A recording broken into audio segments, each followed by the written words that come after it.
Ez eserian, Jon. Ze orain atorren laguna bai ezagutzen duzu, telebistan askotan ikusi dugulako.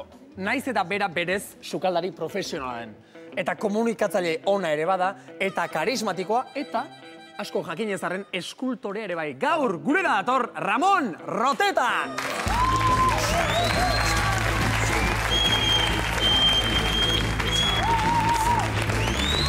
Gabon, Ramon, ongi etorri gure kaxara. Apele, jarri lasai gurekin. Zer moduz zaude, Ramon? Gazte tartean. Ondo, gustora. Bueno, esan duguzu, sukaldaria zara berez, profesionalki, baina guk ezagutu zintugun telebistan, no es país para sosos saioan. Bai. Zer moduzkoa izan da zuretzako telebistako esperientzia, Ramon? Bueno, asignatura pendiente, zakan. Zergatik, beste gauzekin zuten telebistan, eta horoko kamera hundilekin, gelditzen izen pixka bat ibakita. Baina gero kamera txikilekin, ematen argazki ebratetzen dira, eta gelditzen zea, joder, puntu hartzen da. Orduan bai. Hala ere, ezagit igual nahiago sukaldean berezuk. Bueno, sukaldean eta kanponen bai, Betekan plazatan, herriko txiki plazatan indigu sukaldean eta oso polita da. Sukaldean eta sukaldetik kanpo orduan primera moldatzen zara. Bai. Leku guztietan ondo, Ramon. Geminin naiz eta nahiko ondo konpontzen naiz. Ah, behira. Munduarekin generalean. Komeni. Sukaldean, sukaldaritzan zergatik hasi zinen zu edo nolatan? Txikitikan bi aukera zuten. Bat arrantzalea esatea, holoko Hondarrabiko herri txikia batean, eta bestia zen sukaldaritza. Zergatik bazen, palmera, jabe inglesak iteko toiek, eta horiek nagoen gustatzen ezerre. Eta aduanako ofizina pipi, ez dara.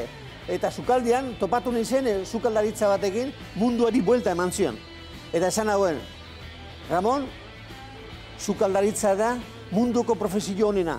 Eta nik ditu nezen, zergatik? Eta esan nagoen, lehenengoa, beti jango duzu honena. Eta hori ona. Produktu freskoa beti. Orozein tokia juten zenean munduan, lana izango dezu. Eta egila da. Eta eriguarrena, beti izango zea ondo ordainduta eta konsideratuta. Eta egila da hori ere baita. Pensazte konsiderazio gaur gure kaxan dagota? Beste. Hombre, holako publiko tartean, gazte tartean... Komeni da. Apa, Ramon, guapo. Eta ze gustora bera ere. Noski. Sukaldean primeran orduan, eta sukaldetik bertatik atera den txoritxo batek guri esan digu, janarekin bai, baina gero, edanarekin ere oso tipo delikatua zarela. Nolabait horrelako orden oso zehatz bat badaukazula. Azaldu zenezake pixka bat hori? Bai, zergatik urtiekin ikasten degazu, nola kombinatu, janaria eta eraria. Eta badago alde batetan koloreak, badago bezatikan gustoak, eta horrekin puntu hartzeman imaduzu horreri, da gozotasuna erra. Baina gu galetu nahi zugu, Ramon, zuk eguardiko 12 arte zer daten duzu? Nik 12 arte ez dute jaten ezerre, fruta bakarra. Fruta, baina edan? Edan ez dara. Edan ez dara.